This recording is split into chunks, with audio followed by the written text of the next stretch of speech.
Brought to you by Vguard. कोकणातले महायुतीचे उमेदवार नारायण राणे यांच्या प्रचारार्थ आपण जर पाहतो केंद्रीय गृहमंत्री अमित शहा जे आहेत ते सभेसाठी येतात। सभेला थोड्याच वेळात सुरुवात होणार आहे। नारायण राणे यांच्या पत्नी नीलमताई आपल्या सोबत आहेत। ताई, नारायण राणे सर पुन्हा एकदा निवडणुकीच्या रिंगणात आहेत। गेल्या अनेक वर्षाचा कार्यकाळ तुम्ही पाहिलेला आहे, अनेक निवडणुका त्यांच्यासोबत तुम्ही पाहिलेल्या आहेत। ही निवडणूक किती महत्त्वपूर्ण असणार आहे, काय सांगा?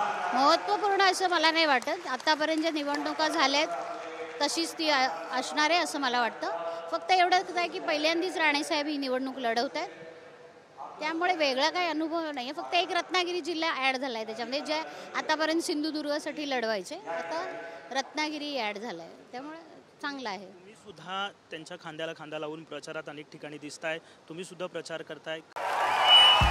भाइयों बहनों, उनके राज में पावर रहे अनस्टेबल और हम रखे सब स्मूथ और स्टेबल। हमारा नेता कैसा हो जो स्टेबल पावर दे वैसा हो। अब की बार वी गार्ड एसी स्टेबलाइजर का चमत्कार। काय एकंदरीत कसा मूड आहे, कसा लोकसभेत कसं वातावरण आहे यावेळी? चांगलं आहे।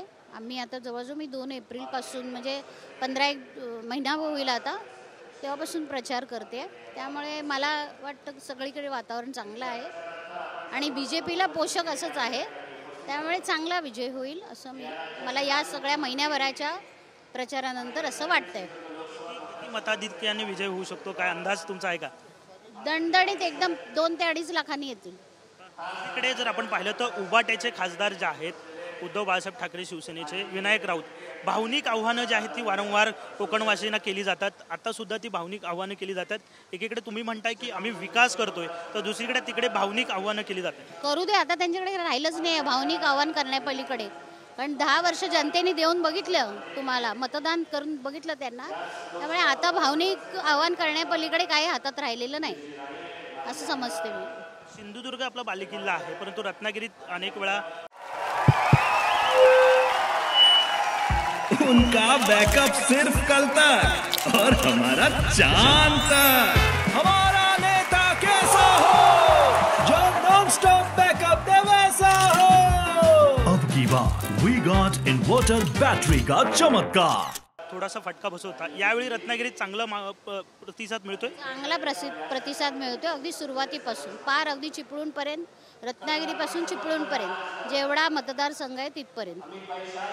साहजिकच आहे, आपण जर पाहिलं तर नीलमताई आपल्या सोबत होत्या, त्या म्हणतायत की विजय जो आहे तो नारायण राणे यांचा नक्की जो आहे तो होणार आहे आणि चांगला प्रतिसाद जो आहे तो लोकांचा या ठिकाणी मिळतोय। कॅमेरामॅन रोहन पवारसह Vinayak Davru, TV9 Marathi, Ratnagiri. Brought to you by V-Guard.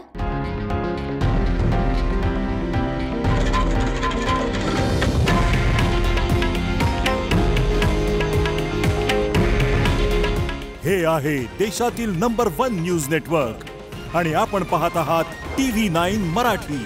काळजी तुमची, हित महाराष्ट्राचं।